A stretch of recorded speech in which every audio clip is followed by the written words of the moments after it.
Hi again, I'm Miss Jennings, reading Number the Stars by Lois Lowry, Chapter 8, There Has Been a Death. Through a haze of dreams, Anne-Marie heard Henrik rise and leave the house, headed for the barn with his milking pail at daybreak. Later, when she woke again, it was morning. She could hear birds calling outside, one of them close by the window in the apple tree, and she could hear Mama below in the kitchen talking to Kirsty. Ellen was asleep. The night before, so shortened by the soldiers in the Copenhagen apartment, seemed long ago. Anne-Marie rose quietly so that she wouldn't wake her friend. She pulled on her clothes and went down the narrow, curved staircase to find her sister kneeling on the kitchen floor, trying to make the gray kitten drink water from a bowl. "Silly," she said. "Kittens like milk, not water." "I'm teaching this one new habits," Kirsty explained importantly, "and I've named him Thor, for the god of thunder." Anne-Marie burst out laughing. She looked at the tiny kitten who was shaking his head, irritated at his wet whiskers as Kirsty kept trying to dip his face into the water. "God of thunder," Anne-Marie said. "He looks as if he'd run and hide if there were a thunderstorm." "He has a mother someplace who would comfort him, I imagine," Mama said. "But when he wants milk, he'll find his mama." "Or he could go visit the cow," Kirsty said. Although Uncle Henrik no longer raised crops on the farm as his parents had, he still kept a cow who munched happily on the meadow grass and gave a little milk each day in return. Now and then he was able to send cheese into Copenhagen to his sister's family. This morning, Anne-Marie noticed with delight Mama had made oatmeal, and there was a pitcher of cream on the table. It was a very long time since she had tasted cream. At home they had bread and tea every morning. Mama followed Anne-Marie's eyes to the pitcher. "Fresh from Blossom," she said. "Henrik milks her every morning before he leaves for the boat. And," she added, "there's butter, too. Usually not even Henrik has butter, but he managed to save a little this time." "Save a little from what?" Anne-Marie asked, spooning oatmeal into a floured bowl. "Don't tell me the soldiers tried to, what's the word? Relocate butter, too?" She laughed at her own joke. But it wasn't a joke at all, though Mama laughed ruefully. "They do," she said. "They relocate all the farmers' butter right into the stomach of their army. I suppose that if they knew Henrik had kept this tiny bit, they would come with guns and march it away down the path." Kirsty joined their laughter as the three of them pictured a mound of frightened butter under military arrest. The kitchen darted away when Kirsty's attention was distracted and settled on the windowsill. Suddenly, here in this sunlit kitchen with cream in a pitcher and a bird in the apple tree beside the door, and out in the Kattegat where Uncle Henrik, surrounded by bright blue sky and water, pulled in his nets filled with shiny silver fish. Suddenly, the specter of guns and grim-faced soldiers seemed nothing more than a ghost story, a joke with which to frighten children in the dark. Ellen appeared in the kitchen doorway, smiling sleepily, and Mama put another floured bowl of steaming oatmeal on the old wooden table. "Cream," Anne-Marie said, gesturing to the pitcher with a grin. All day long the girls played out of doors under the brilliant, clear sky and sun. Anne-Marie took Ellen to the small pasture beyond the barn and introduced her to Blossom, who gave a lazy, rough-textured lick to the palm of Ellen's hand when she extended it timidly. The kittens scampered about and chased flying insects across the meadow. The girls picked armfuls of wildflowers, dried brown now by the early fall chill, and arranged them in pots and pitchers until the tabletops were crowded with their bouquets.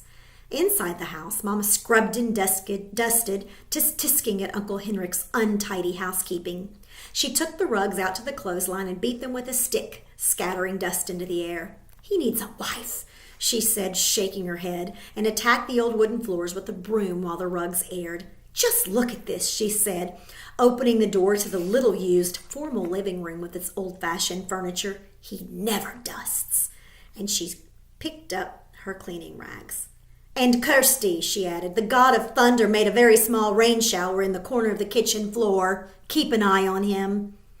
Late in the afternoon, Uncle Henrik came home. He grinned when he saw the newly cleaned and polished house, the double doors to the living room wide open, the rugs aired, and the windows washed. "Henrik, you need a wife," Mama scolded him. Uncle Henrik laughed and joined Mama on the steps near the kitchen door. "Why do I need a wife when I have a sister?" he asked in his booming voice. Mama sighed, but her eyes were twinkling. "And you need to stay home more often to take care of the house. And this step is broken, and there's leaking faucet in the kitchen, and Henrik was grinning at her, shaking his head in mock dismay. And there are mice in the attic, and my brown sweater has a big moth hole in the sleeve, and if I don't wash the windows soon... They all laughed together. Anyway, Mama said, I've opened every window, Henrik, to let the air in and the sunlight. Thank goodness it's such a beautiful day. Tomorrow will be a day for fishing, Henrik said, his smile disappearing. Emery listened, recognized the odd phrase. Papa had said something like it on the telephone. Is the weather good for fishing, Henrik? Papa had asked. But what did it mean? Henrik went fishing every day, rain or shine. Denmark's fishermen didn't wait for sunny days to take their boats out and throw their nets into the sea. Anne-Marie, silent, sitting with Ellen under the apple tree, watched her uncle. Mama looked at him. The weather is right, she asked. Henrik nodded and looked at the sky. He smelled the air. I'll be going back to the boat tonight after supper. We will leave very early in the morning. I will stay on the boat all night. Emery wondered what it would be like to be on a boat all night, to lie at anchor, hearing the sea slap against the sides, to see the stars from your place on the sea. You have prepared the living room? Uncle Henrik asked suddenly. Mama nodded. It is cleaned, and I moved the furniture a bit to make room. And you saw the flowers? She added.